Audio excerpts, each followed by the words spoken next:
So, as we were saying, when we know that all things are working together for our good, and challenges and situations and circumstances still occur, then what we do with that situation and circumstance is really coming from a place of a higher knowing and a deeper knowing. And the experience that I'm going to share with you today, 32 years ago when I was in college, I was in summer school, and I had an opportunity, knock, knock, knock at the door, and a cute boy came to the door and said, "Who wants to go for a motorcycle ride, and who wants to go to a concert?"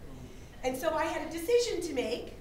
Do I study for my psychology test, or do I go for a motorcycle ride with a cute boy? Well, I'm a girl, so I went with the cute boy. And we had a wonderful evening. At the end of the evening, he was driving me home, and we went through an area that was under construction, and we hit a pothole in the road. And we were going way too fast for conditions. And we flew 60 feet in the air.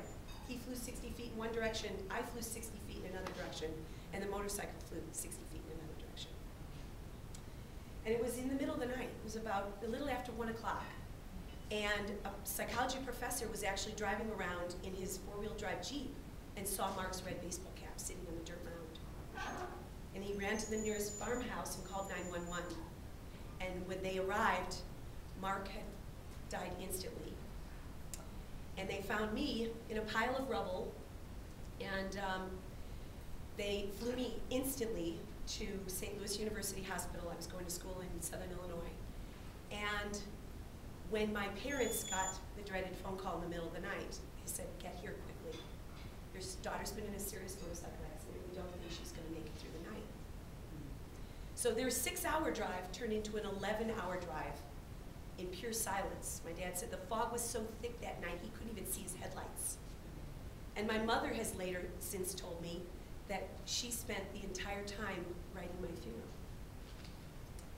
And when they got to the hospital and went into ICU, there were 5 beds in ICU, and when they walked past mine, my mother remembers saying, "That poor thing," and realized that that poor thing was me. I'd broken my back in several places, my lung was collapsed, my skull was cracked, I broke every bone in my face. My nose was actually torn off my face.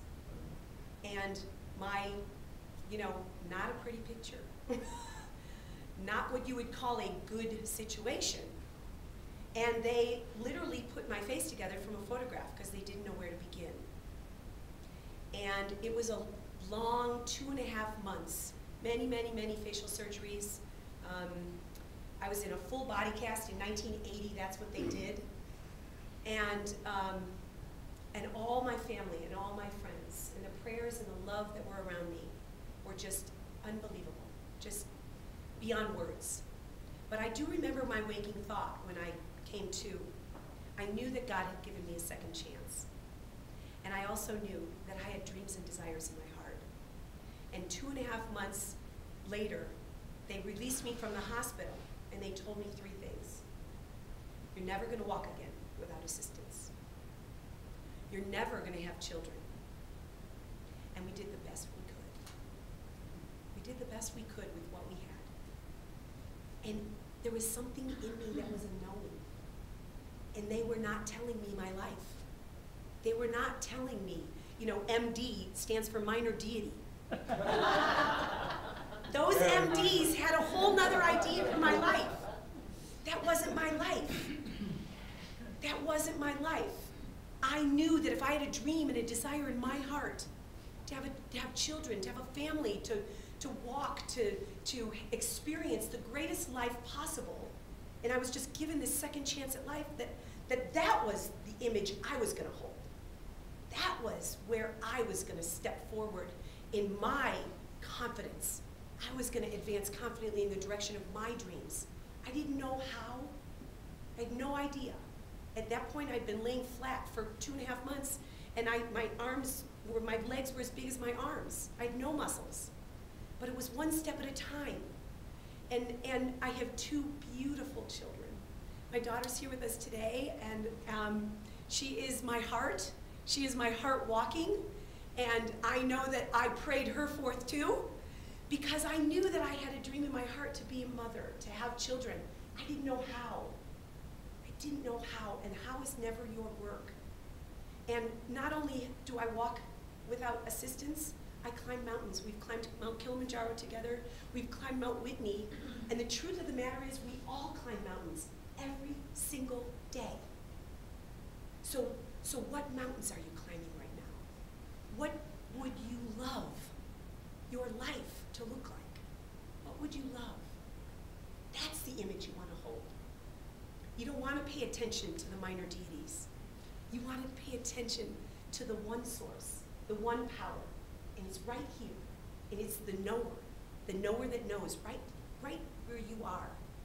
All the answers are. And so this is just a picture, situations and circumstances do not determine our results. This was a picture of me on my 21st birthday. I'm the one in the blue. I don't know if you can see it, Mike's going to turn it down. It's not a pretty picture, but I'm telling you, I'm smiling from the inside all the way through, and I had my family loving me, supporting me, encouraging me. And I was the happiest person alive because I was alive. I was given this gracious gift of life, and all of us are given this gracious gift of life. And what we do with it is up to us, and it's up to the choices that we make every single day, moving in the direction of our dreams, climbing the mountains. What would you love? What would you love? Taking the invisible, the images, to reality. Taking the images and the ideas that some of them have come forth, and we're going to play a lot more in the playground of what images are you willing to create for yourself. And this is my beautiful family today.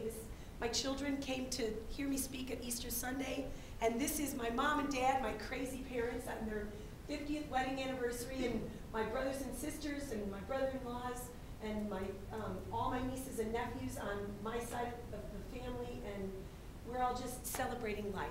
And so once again, taking things from the invisible and what we would love and bringing it to the visible. This is my life. You want to say it many times a day. I love my life. I love my life. I love what I'm doing. I love who I'm sharing my life with. I love all the love that is around me. You want to say that, and you want to feel it. You want to feel it. So I'm going to give us another opportunity to have an experience of taking some of those images that you have opened yourself to receive during our meditation, and have